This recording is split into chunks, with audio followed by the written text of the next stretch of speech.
Mr. Webster, and it's February 25th, 2014, and we just had our first contest in poetry and voice. We had our enriched students, 3 from grade 9, 3 from grade 10, and 3 from grade 11, and they competed in a poetry smackdown where they recited their poems from heart. The Tiger by William Blake. Tiger, tiger, burning bright in the forests of the night, what immortal hand or eye could frame thy fearful symmetry? What horror to awake at night, and in the dimness see the light. Time is white, mosquitoes bite. I've spent my life on nothing. The thought that stings, how are you, nothing? Sitting around with something's wife. Buzz and burn is all I learn. I've spent my life on nothing. I'm pillowed and padded, pale and puffing, lifting household stuffing.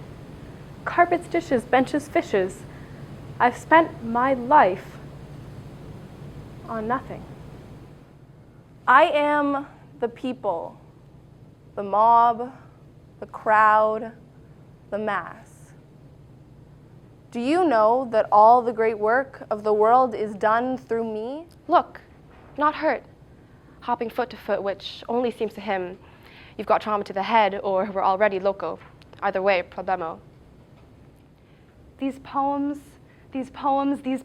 she said, are poems with no love in them. These are the poems of a man who would leave his wife and child because they made noise in his study. So much beauty today, you can't find room for it. Closets already filled with beautiful trees and smells and glances and clever turns of phrase. Behind the sky, there's a storm on the way, which, with your luck, will be a beautiful storm. We will sit around our hewn wood table until our hair is long and our eyes are feeble. Eating, my people, oh my insatiates, eating until we are no more able to jack up the jaws any longer, to no more complain of the soul's vulgar cavities, to gaze at each other over the rust heap of... Sometimes a voice. Have you heard this? Wants not to be a voice any longer, wants something whispering between the words, some rumor of its former life. Sometimes, even in the midst of making sense or conversation, it will hearken back to breath, or even farther, to the wind, and recognize itself as troubled air, a flight path still looking for its bird. I'm thinking of us up there shingling the boathouse roof. That job is all off balance. Squat, hammer, body scoot against the incline, heft the bundle, daub the tar, squat.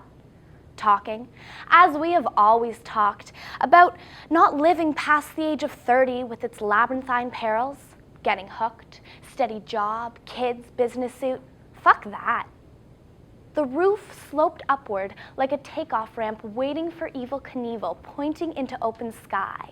Beyond it, 20 feet or so of concrete wharf before the blue-black water of the... I long for scenes where man hath never trod, a place where woman never smiled or wept, there to abide with my Creator, God, and sleep as I in childhood sweetly slept.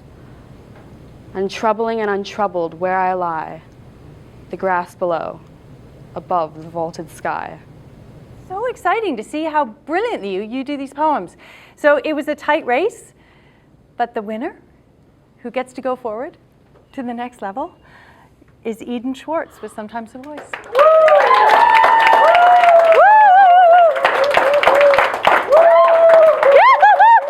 Well done. Thank you. Yeah, Thank really, you very really. much. Did you like that?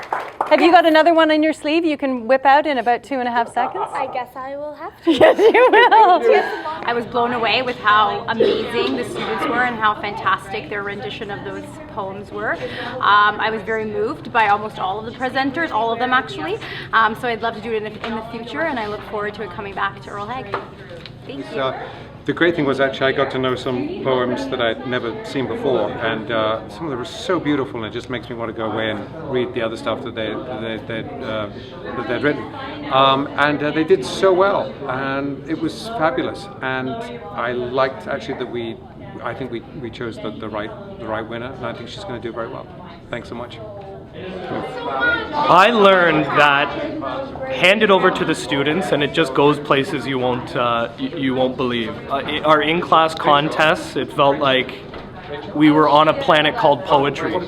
They took the poems and then somewhere else. I felt honestly that we were not in a classroom anymore. We were in a cafe, in Greenwich Village or something like that. And in that kind of a setting, academic, somewhat you could say artificial, the students just let the poets and the poems speak through them, and it was incredible. It was an incredible experience. Honestly, I was so impressed. I couldn't be more proud.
Everyone's got something.